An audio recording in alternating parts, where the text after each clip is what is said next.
Pourquoi Sauron ignorait-il l'existence de la comté?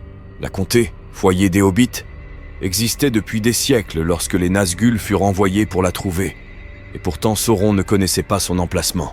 Les Nazgûl entamèrent une longue recherche, et leur retard à découvrir la comté joua un rôle crucial dans le déroulement de l'histoire.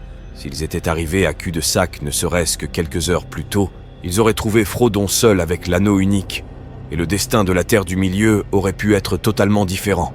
Alors, comment est-il possible que Sauron, l'une des entités les plus puissantes de la Terre du Milieu, ne connaisse pas l'existence de la comté? Le principal objectif de Sauron, après sa défaite initiale à la fin du Deuxième Âge, était de retrouver l'anneau unique. Lorsque l'anneau lui fut coupé du doigt par Isildur, Sauron perdit une grande partie de son pouvoir et fut incapable de reprendre une forme physique pendant longtemps.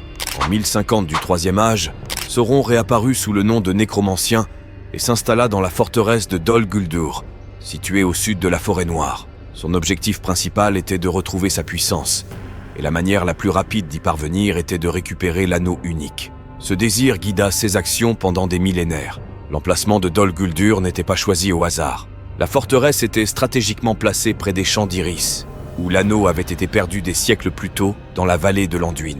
Sauron pensait probablement que l'anneau se trouvait encore quelque part à proximité, ce qui était une supposition raisonnable, car l'anneau avait effectivement été trouvé par Sméagol, plus tard Gollum, dans cette même région. Cependant, à l'insu de Sauron, Gollum ne resta pas dans les champs d'iris, mais se retira vers l'ouest dans les monts brumeux, où il cacha l'anneau pendant de nombreuses années.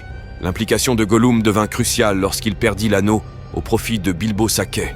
Gollum, obsédé par l'idée de récupérer l'anneau, partit plus tard à la recherche de Bilbo. Suivant sa trace depuis la Forêt Noire jusqu'à Dale, il apprit finalement que Bilbo était retourné dans sa maison en comté. Cependant, le voyage de Gollum prit une tournure différente lorsqu'il fut attiré vers le sud en direction du Mordor, incapable de résister à l'appel de Sauron, qui invoquait toutes les créatures sombres et corrompues.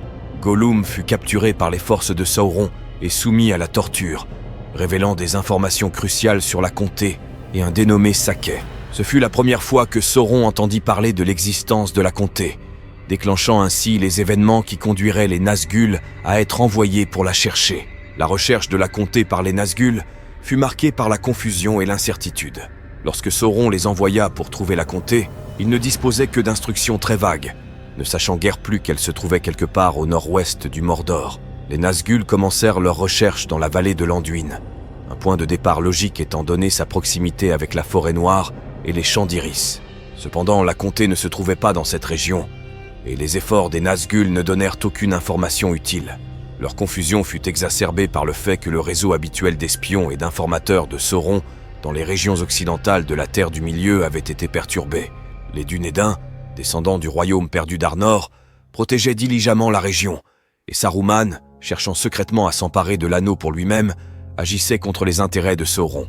Cela laissa les Nazgûl avec peu de sources fiables d'informations tandis qu'ils erraient à la recherche de la comté. Désespérés, les Nazgûl se rendirent à Isengard pour demander de l'aide à Saruman. Cependant, Saruman avait ses propres plans pour l'anneau unique et ne leur fournit pas d'informations utiles. Il trompa les Nazgûl en leur disant que Gandalf était le seul à connaître l'emplacement exact de la comté et que Gandalf venait de s'échapper de ses griffes. Cela força les Nazgûl à orienter leurs recherches vers le Rohan, espérant localiser Gandalf et lui soutirer ses informations. Leur chance changea lorsqu'ils rencontrèrent Grima Langue de Serpent, conseiller du roi du Rohan. Terrifié par les Nazgûl, Grima supplia pour sa vie et leur offrit des indications vers la comté en échange de sa sécurité. Les Nazgûl croisèrent également la route d'un autre espion de Saruman, de qui ils obtinrent une carte de la comté, leur donnant enfin l'emplacement précis qu'ils recherchaient. Avec ces informations en main, les cavaliers noirs se dirigèrent enfin vers la comté. Ce fut de justesse pour Frodon et ses compagnons. Le 23 septembre 3018, l'un des Nazgûl, Camul, était à la recherche de Saquet, le jour même où Frodon quittait son foyer pour commencer son voyage. Si les Nazgûl étaient arrivés quelques heures plus tôt, ils auraient trouvé Frodon seul à cul-de-sac avec l'anneau unique. Plusieurs coïncidences et retards chanceux, tels que les Dunédains qui retardèrent brièvement les Nazgûl, les empêchèrent finalement d'atteindre Frodon avant qu'il ne puisse s'échapper. Plusieurs raisons expliquent pourquoi Sauron resta longtemps ignorant de l'existence de la comté, malgré son vaste réseau d'espions et d'influence. Avant tout, la comté était un lieu géographique et politique insignifiant en Terre du Milieu. Elle était sans conséquence pour les grands événements du monde, et la plupart des gens à l'est des monts Brumeux n'en avaient jamais entendu parler.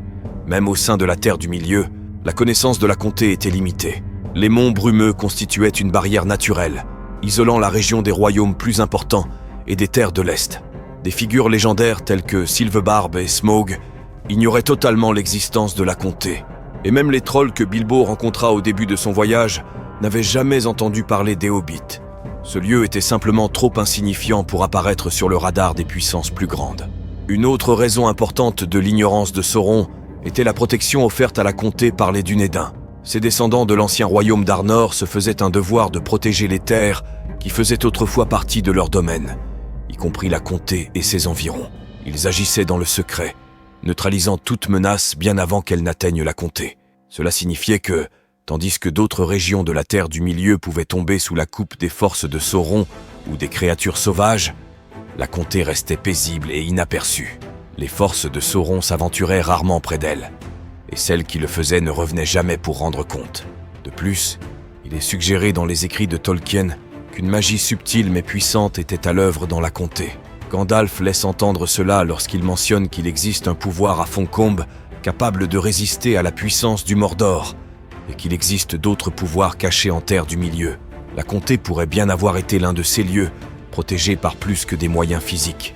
Gandalf avait une affection particulière pour la comté, et la visitait régulièrement, bien plus souvent qu'on pourrait s'y attendre pour un lieu si éloigné et apparemment sans importance. Cette attention laisse entrevoir quelque chose de spécial à propos de la comté, peut-être une résistance innée aux pouvoirs obscurs.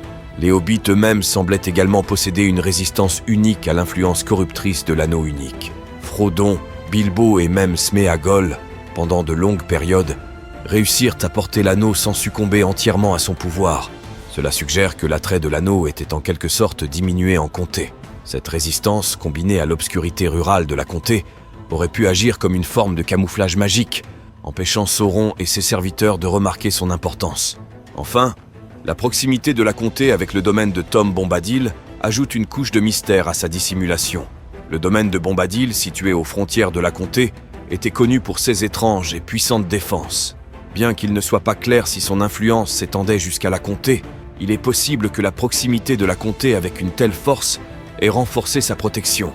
Tous ces facteurs, l'insignifiance politique de la comté, la protection des Dunédains, la possibilité d'une dissimulation magique, la résistance naturelle des Hobbits, se sont combinés pour garder la comté hors du regard de Sauron pendant des siècles. L'ironie ultime de l'ignorance de Sauron concernant la comté réside dans le fait que son existence même était liée à sa recherche incessante de l'anneau unique. Si Sauron n'avait pas établi sa forteresse à Dol Guldur et jeté son ombre sur la vallée de l'Anduin, les Hobbits n'auraient peut-être jamais quitté leur terre d'origine. C'est la peur des ténèbres croissantes dans la région qui poussa les Hobbits à se diriger vers l'ouest, les menant finalement à s'installer en comté en 1600 du Troisième Âge. En d'autres termes, ce sont les propres actions de Sauron qui créèrent, sans qu'il le sache, le lieu où l'anneau unique serait finalement caché. Ainsi, tandis que Sauron cherchait à travers le monde son trésor perdu, celui-ci se trouvait dans le seul endroit que sa propre présence avait contribué à plonger dans l'obscurité. Protégé par la géographie, un manque d'importance politique, la vigilance des Dunédains et peut-être même par la magie, la comté est restée au-delà de la conscience de Sauron pendant des siècles. Si vous avez apprécié cette vidéo, celle-ci pourrait vous plaire également.